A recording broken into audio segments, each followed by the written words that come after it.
Bora! Tipos de efluentes. Vamos começar com a base, galera. Posso ser repetitivo em alguns quesitos, mas eu tenho certeza que a gente vai preencher essas lacunas aí e vai entregar mais do que vocês esperavam. Vamos entender, primeiramente, como se entende o efluente do local, né? Você parte do pressuposto que as características do empreendimento, elas influenciam totalmente no seu efluente, obviamente, né? Então você precisa ter essa noção, um estudo do empreendimento para saber que tipo de efluente você está lidando, né? Para saber o tipo de etapas que eu preciso ter, o tipo de método de tratamento, principalmente. Então por isso que eu coloco aqui, a origem do meu efluente é essencial para eu entender o tipo de efluente, tá? Rotina do empreendimento, né? Aí a gente tem uma questão de hábitos, né? Se for uma indústria, quantos turnos tem essa indústria? Ela fica parada de noite? Ela funciona 24 horas? Se for um condomínio, é um condomínio misto, ou seja, comercial e residencial? Isso tem diferença no fluxo de efluente que chega.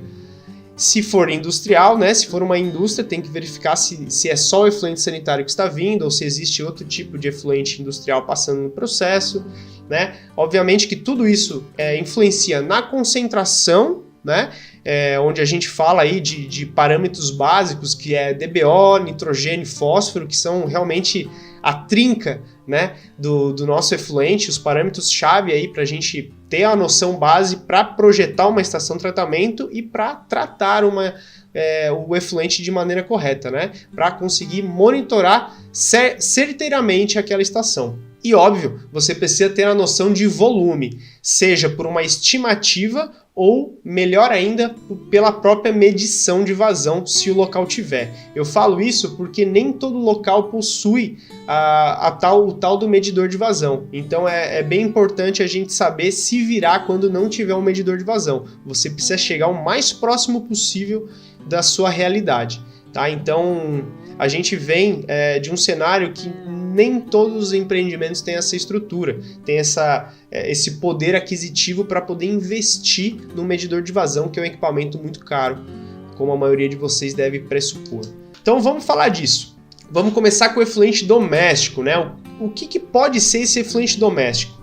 Ainda não é o efluente proveniente do banheiro, como alguns podem estar pensando. O meu efluente doméstico vem das cozinhas e das lavanderias.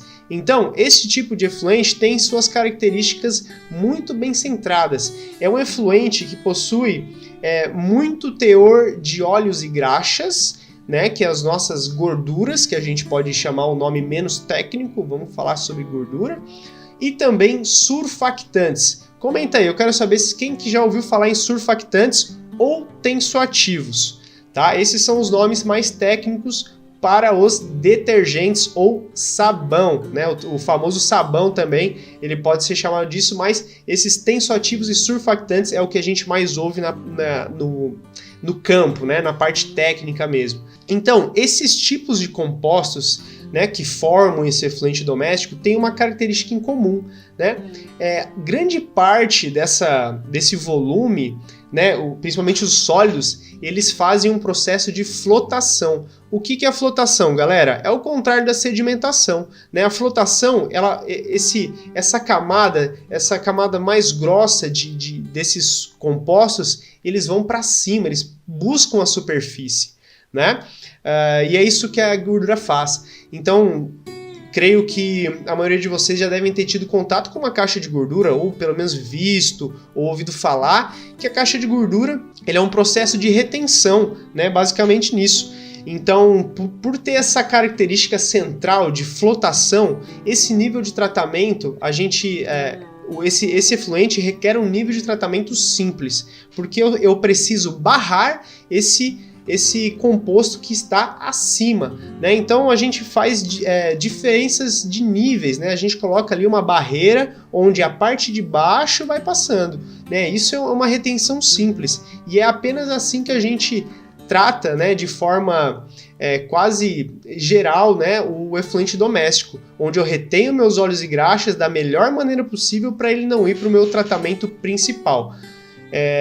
Mesmo a gente falando em efluente doméstico, muita coisa que não vai para a tubulação, que vai por baixo, né, que sedimenta, como o resto de alimentos, ou até outros tipos de resíduos que são jogados pela pia da cozinha e pela lavanderia. Isso existe, né? Então acaba passando para o tratamento. Mas então esse efluente doméstico requer um nível simples de tratamento, que é as nossas boas e velhas caixas de gordura, ou sistema de separação de água e óleo, também pode ser chamado, o SSAO, ou SAO, né? Agora, em segundo lugar, vem o nosso efluente sanitário. Agora sim, galera, tudo que vem dos banheiros, seja o ralo da pia, o ralo do chuveiro e do vaso sanitário. Isso tudo compõe o nosso efluente sanitário, né? Que obviamente tem uma carga orgânica muito alta, porém um grande volume. Né? Para vocês terem uma noção, aí, a gente tem uma média, né, de esgoto que é lançado por pessoa. Existe uma faixa, né? Dependendo da faixa do poder aquisitivo, eles falam que quanto mais rica a pessoa, mais ela gasta em água, né? Então a gente começa em 130 litros por dia, vai a 150, podendo chegar até 170 litros por dia de esgoto, que está indo, né, por pessoa, né, para as estações de tratamento ou para a rede coletora, tá? Então o efluente sanitário ele representa aí um grande volume comparado ao efluente doméstico, ok? Obviamente não quando você tem uma cozinha industrial, por exemplo, que é um volume muito maior, mas isso é uma anormalidade. A gente pensando numa casa, por exemplo, num condomínio, isso aí tem um nível significativo. E para tratar esse efluente a gente requer um nível médio, tá? Já é um pouco, né?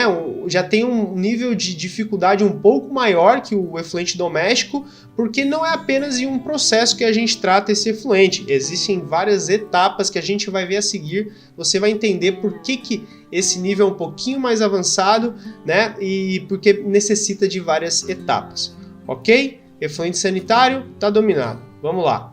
E agora o efluente industrial. Essa é a verdadeira caixinha de surpresa, né? Porque o efluente industrial pode ser qualquer processo produtivo.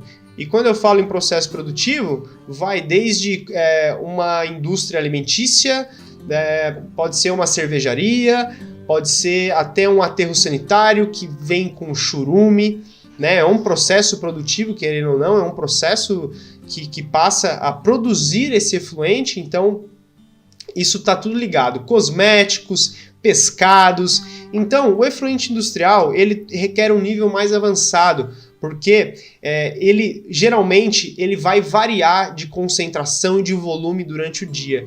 E isso, para qualquer estação de tratamento, é, entre aspas, horrível, porque o que mais a operação gosta é de rotina. Então, quando a gente tem uma quebra de rotina, isso requer um controle muito maior. Por isso que esse nível é avançado, tá? De repente, vocês podem se deparar com um efluente industrial simples de tratar, porque ele tem uma concentração leve, de repente, isso pode acontecer, mas não é regra, tá? Você pode se deparar com todo tipo de efluente industrial. Então, cada um vai ser um tipo de sistema, cada um vai requerer etapas específicas. Então tem que ser muito bem analisado esse efluente industrial, a rotina do empreendimento, lembrando aqui da nossa origem, tá? Concentração e volume. Isso é padrão para a gente entender o tipo de efluente, ok?